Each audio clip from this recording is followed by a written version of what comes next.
बिस्मिल्लाहिर्रहमानिर्रहीम। इश्तियाक भाई ने सारी बातों का इहाता किया है, मैं उनको रिपीट नहीं करूँगा। मैं अखुनज़ादा हुसैन यूसुफ़ज़ई तहरीक का तर्जुमान भी हूँ और PTI का सेंट्रल डिप्टी इंफॉर्मेशन सेक्रेटरी भी हूँ। हम इस वक्त आपसे रात गए इस वक्त इसलिए मुखातिब है क्योंकि इस फस्ताई हुकूमत ने जो पिछले 2-3 साल से पाकिस्तान में, यानी मैं बार बार ये कह रहा हूँ और ये इमरान खान साहब भी बार बार जेल से एक ही पैगाम दे रहे हैं कि इस वक्त मुल्क में कोई जमहूरियत नहीं है, ये अमलन मार्शल लॉ नाफिज है। यानी इससे ज़्यादा मार्शल लॉ की और क्या दलील हो सकती है कि इस वक्त ऑनरेबल कौमी असम्बली के मेंबरान, जिसमें सुन्नी इत्तेहाद कौंसिल के सरबराह सैयद साहबजादा हामिद रज़ा साहब, उनके साथ हमारे ज़ैन कुरैशी, बाकी और दीगर मेंबरान महसूर है इस वक्त पार्लियामेंट के अंदर। इससे ज़्यादा फस्तायत क्या हो सकती है और इससे ज़्यादा हम जमहूरियत का क्या मजाक बना सकते हैं। इसलिए, और मैं आपको एक बात भी यहाँ पे भी क्लियर करूँ कि इस हुकूमत ने जो जिस तरह इश्तियाक भाई ने कहा कि आईनी तरमीम का सोचा हुआ है, तो ये कोई जजों के मायात को या जिस तरह बाकी इनके जहन में चीज़ें, ये कोई अदलिया की आज़ादी पे ये जो वार कर रहे हैं, ये एक तारीख़ी लम्हा है। और मैं आपको इस जगह से एक न्यूज़ भी ये दे रहा हूँ कि इन्होंने पूरी कोशिश की है कि इस वक्त जितनी भी सियासी जमातें थी उनकी हमदर्दी लेने के लिए, लेकिन मैं आपको ये यहाँ से एक ब्रेकिंग न्यूज़ भी दे रहा हूँ कि इनको हर तरफ से मायूसी हो चुकी है।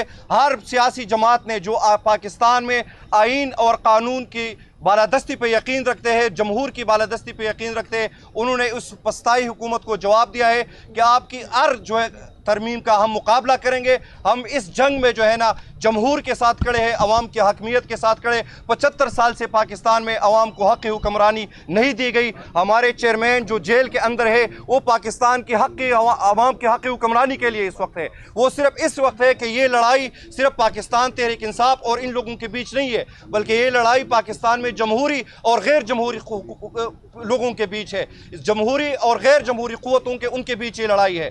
तो मैं आपके तवस्सुत से पूरे पाकिस्तान को ये पैगाम दे रहा हूँ कि तहरीक तहफ़्फ़ुज़ आईन पाकिस्तान के जितने कायदीन हैं, मैं खान नाम मेंशन करूँगा, महमूद खान नक्शज़ई से अभी मेरी मुलाकात हुई है, मैं उनके घर से आ गया हूँ। अल्लामा राज नासिर अब्बास साहब जो हमारे वहदतुल मुस्लिमीन के सरबराह है, उनसे मेरा टेलीफोनिकली राब्ता हुआ है। BNP के जो कायम मकाम सदर है साजिद तरीन साहब, उनसे भी मेरा राब्ता हुआ है। सब के जो है ना इस चीज़ को पुरजोर इसकी मजम्मत भी कर रहे हैं और सब उसके साथ खड़े हैं। हमने अपने साथियों को यही कहा है कि आप इस वक्त जो पार्लियामेंट के अंदर है, सुबह आप तक उधर ही रहे। हम इंशाल्लाह कल इजलास भी है, कल उधर भी हम दमादम मस्त कलंदर करेंगे। हमने इन पस्ताई क़ुव्वतों का हर जगह मुकाबला करना है। हमने अपनी आईनी जंग भी लड़नी है, हमने अपनी कानूनी जंग भी लड़नी है और हमने अपनी सियासी जंग भी लड़नी है। और ये बौखला गए हैं। कल का जलसा, ये एक ऐसा जलसा जिस पे 2-3 दफ़ा तो हमारा कैंसिल किया गया, फिर एक ऐसी जगह का इंतखाब किया जो जलसे के लिए जहां मवेशी मंडी लगती है। लेकिन हमने उन सब चीज़ों के ऊंचे हथकंडों के बावजूद अवाम ने कल जिस जज्बे के साथ निकलकर इमरान खान के नज़रिए पर मुहर लगाई है, उससे इस हुकूमत और इस हुकूमत के पीछे जो नादीदा क़ुव्वतें हैं, जिनको हम खलाई मखलूक कहते हैं, उन सब की जो है ना वो सब डरे हुए हैं। और वो हमसे नहीं डरते, वो पाकिस्तान की आवाम से डरते हैं, उनकी आवाज़ से डरते हैं। और उनकी आवाज़ इमरान खान है, उनका नज़रिया इमरान खान है, इसलिए ये लोग इस तरह के हथकंडे इस्तेमाल कर रहे हैं। अभी तक हमें ये नहीं बताया जा रहा कि हमारे चेयरमैन, उनके भाई इधर हम अहमद खान साहब हमारे साथ खड़े हैं, उनकी सारी फैमिलीज, अहमद रज़ा साहब की फैमिली, सब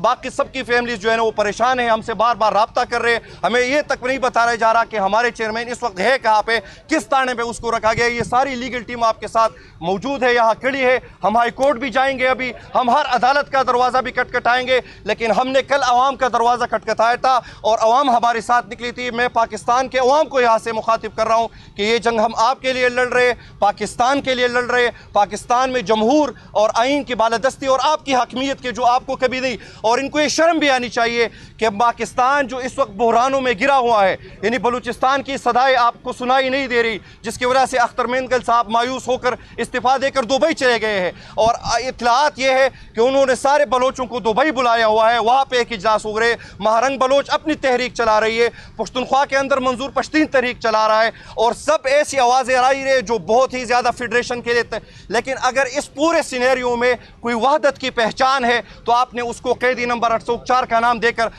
सलासल के पीछे किया है। उसको ना हक आप लोग सजाए, और हमें जो ये सारा एक्सरसाइज किया जा रहा है कि उसको मिलिट्री ट्रायल्स के अंदर लेके जाए, तो हम यहाँ से खबरदार कर रहे हैं कि जब तक पाकिस्तान की आवाम और बिलखुसूस पाकिस्तान तहरीक इंसाफ का एक भी वर्कर उसके खून में वो होगा, तो हम मुकाबला करेंगे इस चीज़ का। हम जकेंगे नहीं, हम दबेंगे भी नहीं, और ना हम रिवर्स गेयर लगाएंगे। हमने मुकाबला करना है। ये पाकिस्तान की सबसे बड़ी डिफाइंड मूवमेंट है, और इस वक्त पाकिस्तान तहरीक इंसाफ जमहूरियत की अलामत है, इमरान खान वहदत की अलामत है, और उस वहदत के पीछे पूरी पाकिस्तान की कौम खड़ी है। अच्छा, माइक सही कर रहे थे सर। अभी कुछ देर पहले